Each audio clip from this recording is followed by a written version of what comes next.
জুলাই 2024 আমরা গোধূলি বেলায় এসে পৌঁছেছি পুরীর সমুদ্র সৈকতে, স্বর্গদ্বার সমুদ্র সৈকতে।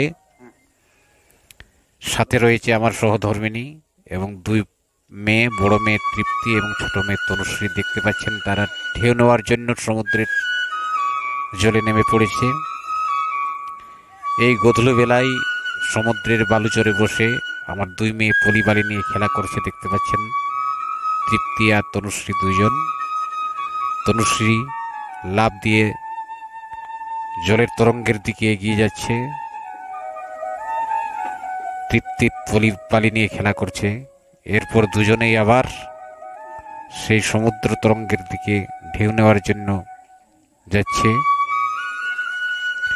আপনারা যারা পুরী বেড়াতে আসবেন অতি অবশ্যই এই সমুদ্র সৈকতে একবার আসবেন। আপনাদের এই গোধূলি বেলাটা দেখতে দেখতে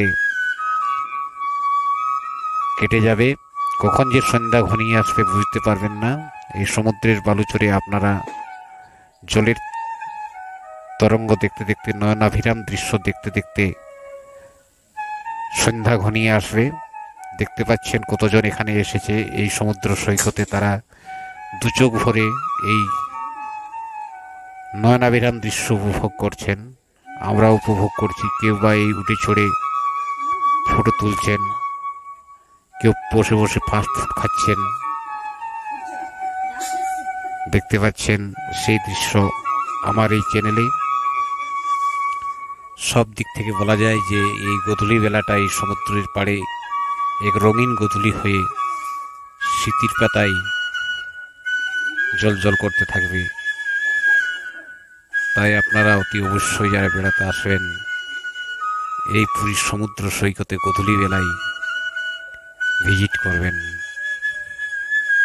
এই সমুদ্র সৈকতে বেলাভূমিতে বিচ মার্কেট বসে, বিচ মার্কেটে আপনারা বিভিন্ন ধরনের ঘর সাজানোর সামগ্রী কিনে নিয়ে যেতে পারেন।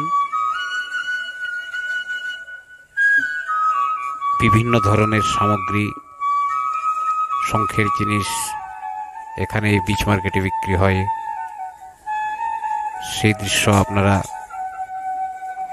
আমার পরবর্তী ভিডিওতে দেখতে পাবেন। দেখতে পাচ্ছেন টিম টিম করে জ্বলে উঠেছে সৈকত ভূমির আলোগুলো। এদিকে সমুদ্রের তরঙ্গ একের পর এক আছড়ে পড়ছে এই বেলাভূমিতে। এই সমুদ্রের নয়নাভিরাম জলের তরঙ্গগুলি আছড়ে পড়ছে বেলাভূমিতে। এই দৃশ্য দেখতে দেখতে কখন যে রাত হয়ে গেছে আমরা বুঝতে পারিনি।